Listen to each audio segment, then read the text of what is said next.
Hola queridos centinelas, sean bienvenidos a esta lección número 7, titulada ¿Estás disponible?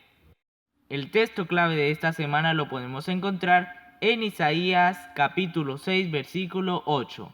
Dice así: Después oí la voz del Señor que decía: ¿A quién enviaré y quién irá por nosotros? Entonces respondí yo: heme aquí, envíame a mí.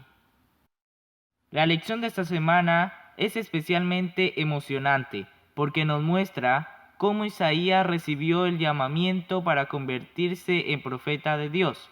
La historia es vivida en su narración. Existen muchas lecciones maravillosas que pueden ser extraídas solamente del capítulo 6. Si tuviera que ser resumido en una sola palabra, sería llamamiento. El proceso del llamamiento de Isaías es evidente en el texto.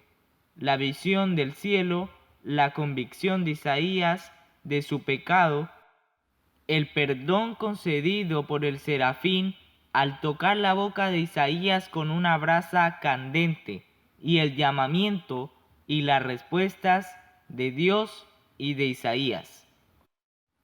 Todos son una maravillosa visión de cómo Dios llama a su pueblo a trabajar en su divina causa. Al estudiar la lección de esta semana, resultará importante advertir el siguiente proceso: llamamiento, perdón y respuesta. Estos tres elementos componen la base de cualquier llamamiento de Dios. A fin de que podamos ser útiles a Dios, tenemos que entender quiénes somos. Moisés también es un gran ejemplo del proceso que Dios emplea para llamar a sus líderes con el fin de que cumplan con una tarea o un propósito. Hoy en día, Dios está llamando a las personas para realizar un trabajo especial. ¿Quién estará dispuesto a aceptar? Lo que más llama la atención es que la respuesta del profeta fue inmediata. ¿Por qué razón tuvo esa reacción el profeta? Bien, resulta importante considerar cuál era la situación del pueblo de Dios. Era una época de peligros y de crisis. Asiria estaba avanzando con toda la fuerza y parecía invencible, dado que se había alejado de Dios y perdido su protección. El reino de Judá rápidamente caería en manos de los asirios. La situación era tensa. Entonces, mientras Isaías estaba orando en el patio del templo, Dios le dio una visión del cielo. Fue como si las puertas del templo se hubiesen abierto y en el lugar santísimo pudo ver justamente a Dios, sentado sobre su alto y exaltado trono. Su gloria inundaba el ambiente. ¿Por qué decidió manifestarse de esta manera? El propósito fue que Isaías pudiera entender que, a despecho del poder de Asiria y de la fragilidad de su pueblo, Dios era infinitamente superior y permanecía en el control de todo. Intentemos imaginar esa escena. Los serafines estaban por encima de Dios, en actitud de reverencia y adoración. Con dos de sus alas se cubrían el rostro y con las otras dos se cubrían los pies, y usaban las otras dos alas para volar. La perfecta santidad de carácter de Dios impulsaba a que los ángeles proclamaran: Santo, Santo, Santo. Isaías se impresionó tanto que pensó que no lo podía soportar. Dios era tan santo y él tan pecador. Se vio a sí mismo y al pueblo en su verdadera condición.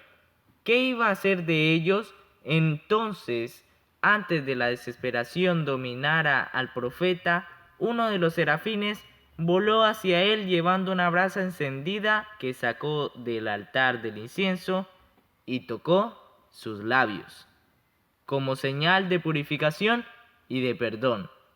A continuación, Dios le planteó la tan conocida pregunta: ¿a quién enviaré?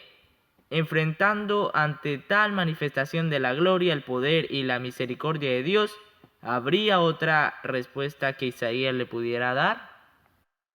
El mensaje de Dios para Isaías era de ánimo y esperanza.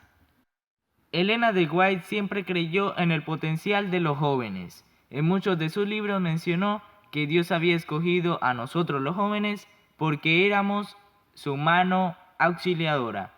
Ella no menciona la expresión adolescentes, porque no era una palabra conocida en aquella época. Sin embargo, con toda seguridad también pensaba en los adolescentes. Al fin de cuentas, un ejército se conforma con muchas personas y ese fue el ejemplo que usó para referirse a la obra que la juventud debidamente preparada podría realizar, cada uno con las armas de su época.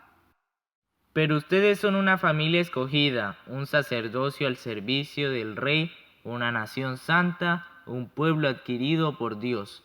Y esto es así para que anuncien las obras maravillosas de Dios. Y esto es así para que anuncien las obras maravillosas de Dios, el cual los llamó a salir de la oscuridad para entrar en su luz maravillosa. Primera de Pedro 2:9.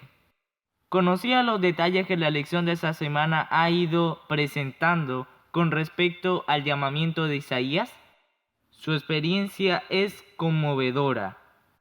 Cuando se da cuenta de su indignidad y pecaminosidad ante la gloria y la majestad de Dios, el profeta no puede tener otra reacción que pensar que no podrá soportarlo. La reverencia con que Dios es tratado por los ángeles también nos debe hacer reflexionar acerca de nuestra actitud cuando nos referimos a Él o cuando vamos a adorarlo.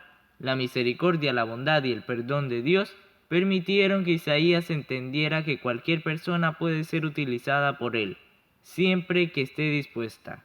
Y esta es una convocatoria que también se te hace a ti. ¿Estaremos disponibles?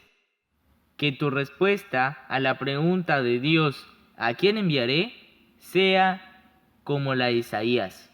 Heme aquí, envíame a mí. Entonces prepárate para las cosas realmente increíbles que sucederán en tu vida. Tú también podrás ser un mensajero, pero un mensajero de esperanza.